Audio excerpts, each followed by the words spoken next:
നല്ലൊരു comeback plot കിട്ടിയിട്ടും അത് പാഴാക്കി കളഞ്ഞൊരു സിനിമയായിട്ടാണ് ഈ ചിത്രം എനിക്ക് തോന്നിയത്. സിനിമയുടെ പേര് ബബ്ബബ്ബ, നായകൻ ദിലീപ്. ആദ്യമേ തന്നെ നോ ലോജിക് ഓൺലി മാഡ്നസ്. അല്ലെങ്കിലും ലോജിക്ക് ഞാൻ നോക്കുന്നില്ല, കാരണം ഞാൻ മാസ് സിനിമകൾ ഇഷ്ടപ്പെടുന്ന ഒരാളാണ്. സോ ലോജിക്കിനെ പറ്റി ഇവിടെ സംസാരിക്കുന്നില്ല.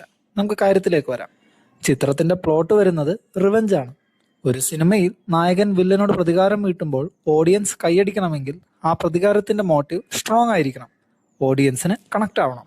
ഇതിൽ വില്ലനായെത്തുന്ന ബൈജുവിന്റെ പ്രവൃത്തികൾ കാരണമാണ് നായകന് ചെറുപ്പത്തിലെ തന്നെ തന്റെ കുടുംബം നഷ്ടമാവുന്നതും അയാൾ ജീവിതത്തിൽ ഒറ്റപ്പെട്ടു പോകുന്നതും. ആ ഒരു ട്രോമയുടെ ചെറിയൊരു ഷെയ്ഡും നായകന് ചില സീനുകളിലുണ്ട്. അത് കഴിഞ്ഞ് നായകൻ വലുതായി ഒരു നല്ല അവസരം കിട്ടുമ്പോൾ വില്ലനെ ജനങ്ങളുടെ മുന്നിൽ കള്ളനാക്കി നായകൻ പ്രതികാരം വീട്ടുന്നു.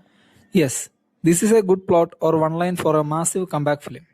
പക്ഷേ ഈ സിനിമയിൽ നായകന്റെ മോട്ടീവ് അല്ലെങ്കിൽ ഫ്ലാഷ് ബാക്ക് സ്ട്രോങ് ആക്കാനോ ഓഡിയൻസുമായി ഇമോഷണലി കണക്ട് ആക്കാനോ എഴുത്തുകാർക്ക് സാധിച്ചിട്ടില്ല.